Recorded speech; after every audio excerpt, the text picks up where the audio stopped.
islaamummaa fudhachuun waa sadii qofaa nama gaafata. Waa sadii qofaa. Tokko rabbi gaafa si jaallatu akkuma nama jaallattuuf giifti laatu islaamummaan nama rabbi ganama eebbise galgala isaa bareechuudhaaf immoo karoorse hoo galgalli keessiifa tolodhee rabbi biraa kennaa namaa laatamudha. Inni lammaffaa islaamummaa fudhachuun inni lammaffaan dhugaa ba'uu barbaadatu hin taane dubbisuu barbaadu. Falmii barbaadatu hin taane dubbisuu barbaadu. Mataadha morma.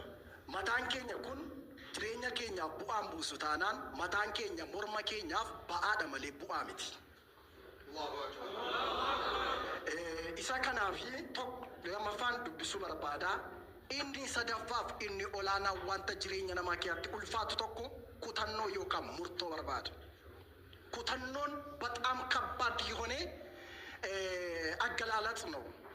መወሰን በጣም የሚከብድ መወሰን በጣም ኃይለኛ ጊዜ የሚያስፈልግ ውሳኔ ነው።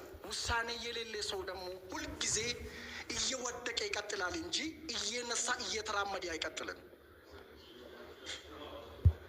ሰከናፊ እቲ አንሱዳን አኩማ ዱበተሙ islaamummaa akkaataa itti dhaga'aa dhufneef akkaataa nuun keessa gallee ilaallu samii kanaaf lafa kana.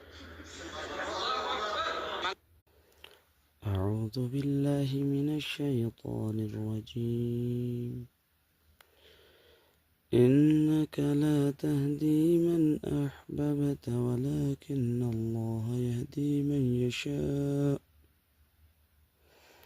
وهو أعلم بالمهتدين. ما شاء الله ما شاء الله ما شاء الله.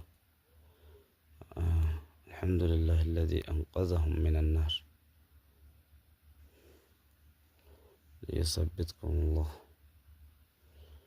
الحمد لله الذي هدانا للإسلام.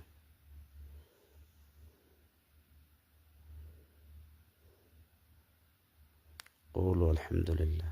قولوا الحمد لله.